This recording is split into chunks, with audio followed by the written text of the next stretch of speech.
Esta imagen, que es una hermosa imagen, fue una tapa de el libro de oro Patoruzú. Yo los libros de oro Patoruzú que tenía los he canjeado en momentos de malaria por cosas que me interesaban más y que algún día espero recuperar.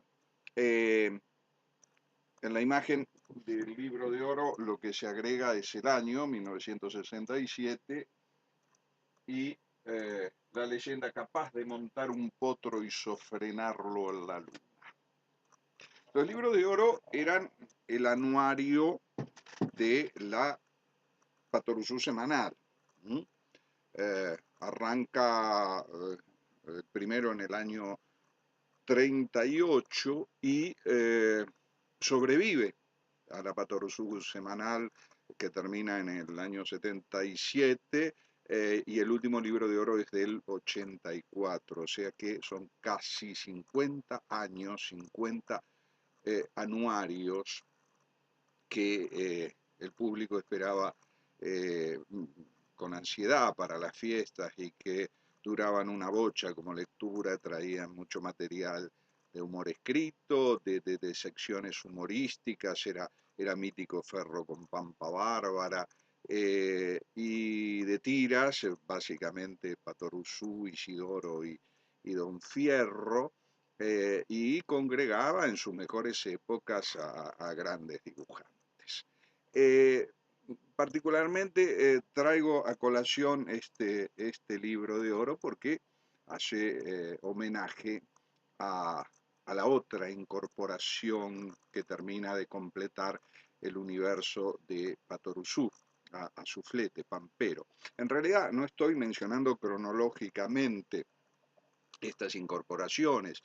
Hablé de la historia, la genealogía de Patoruzú, descendiente de los faraones egipcios, que aparece con la tercera aventura, el Águila de Oro, y hablé de una aventura posterior que no es de El Mundo, sino de la revista Patoruzú, que es la aparición de Upa, ¿no?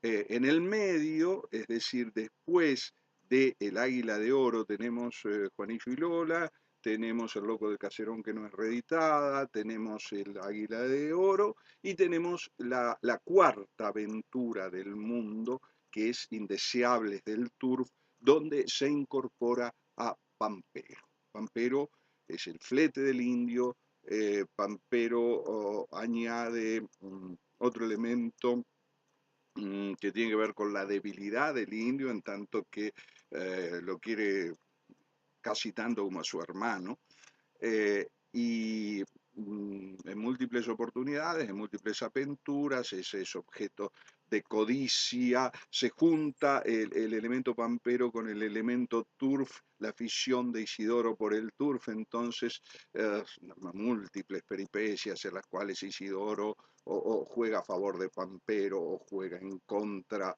o contribuye para que otros se apoderen de Pampero o trata de impedir que por engaños o como fuere se lo sustraigan al indio. Nada, da pie a innumerables argumentos y todos muy buenos relacionados con él. Así, en poco tiempo, una vez consolidado el vínculo fundamental entre Patoruzú y Isidoro, Quinterno termina de cerrar el universo del indio. Ya hablamos de la Chacha y de Ñancul, y bueno, están los villanos, obviamente, básicamente Gastón, el indio, el chino y el hindú, y Mandinga, nada menos, ¿no?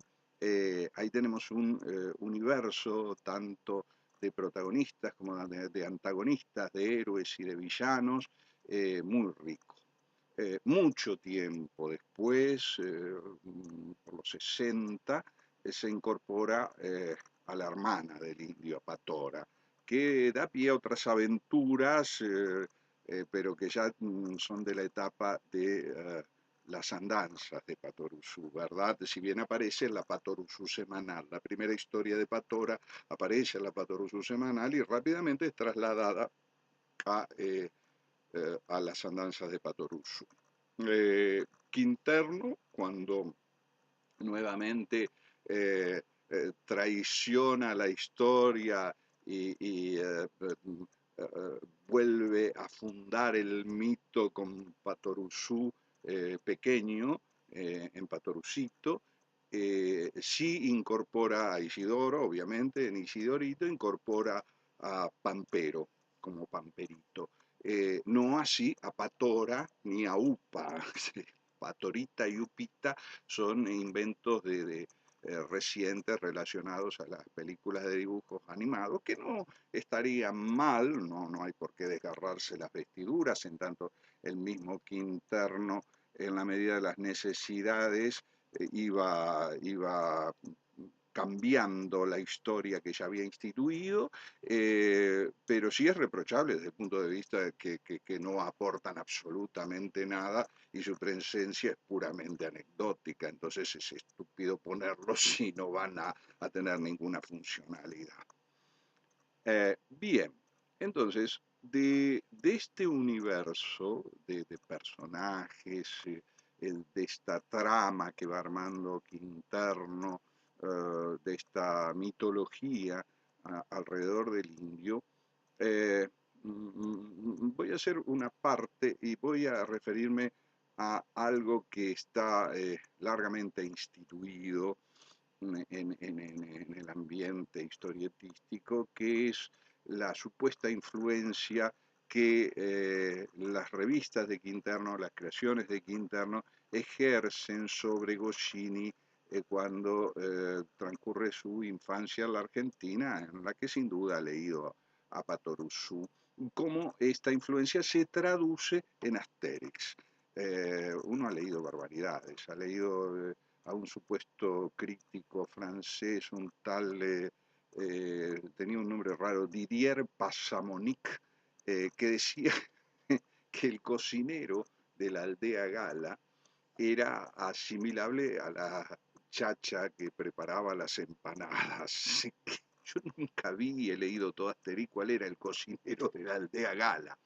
Pero bueno, nada, se hacen equivalencias, similitudes entre la fuerza y la valentía de Asterix con Patoruzú, la fuerza que proviene de la poción mágica en Patoruzú, en Asterix y en Patoruzú del hueso, que bueno, esa es otra historia de las primeras, el tema del hueso que aparece en Discípulo del Diablo, que es un hueso del que se alimentaban los tehuelches y de ahí con ese caldo le daba la fuerza. Bueno, y básicamente la similitud que encuentran entre Upa y Obélix. Pero bueno, claro, yo lo que digo es que Obélix lo dibuja Uderzo, no lo dibuja Goscinny. En todo caso, Uderzo le ha dicho a Goscinny, mirá, yo cuando era chico en Argentina había un personaje, Upa, que me parece que podría encajar en Obélix y nada, es pavada. En realidad, la matriz común era, repito, tanto de Uderzo, que es confeso, como de Quinterno, que es inferible, la influencia común venía de las redondeces de la línea Disney. Eh,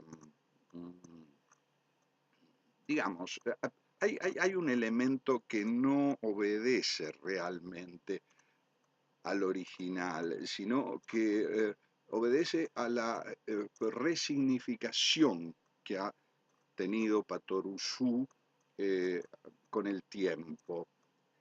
Quiero decir, a ver, la similitud que se puede encontrar básica, comprobable, entre Asterix y Patoruzú es que ambos personajes se han constituido en símbolos de resistencia a un modelo global. Eh, son como íconos de la identidad de la cultura local en resistencia al avance de la cultura global. Patoruzú desde las tradiciones y desde nada, los íconos típicos de la argentinidad, el mate, las empanadas, el caballo, la, la generosidad, digamos, en una suerte, obviamente, de cosa idílica, ¿no? De lo argentino. Por otro lado, Asterix como resistencia, esa aldea gala que resistía al avance del imperio romano. Entonces ahí tenemos un elemento ideológico, sí, resignificado con el tiempo, pues eso no sucedía en la época en que se crea Patoruzú, pero que no tiene que ver, obviamente, con la influencia de Quinterno sobre Goscinny a partir de sus lecturas de la infancia. Vamos a ver en la próxima secuencia donde yo creo realmente que sí se evidencia eh, las consecuencias que ha tenido la educación sentimental de Goscinny en la Argentina con las historietas de Quinterno en su obra posterior.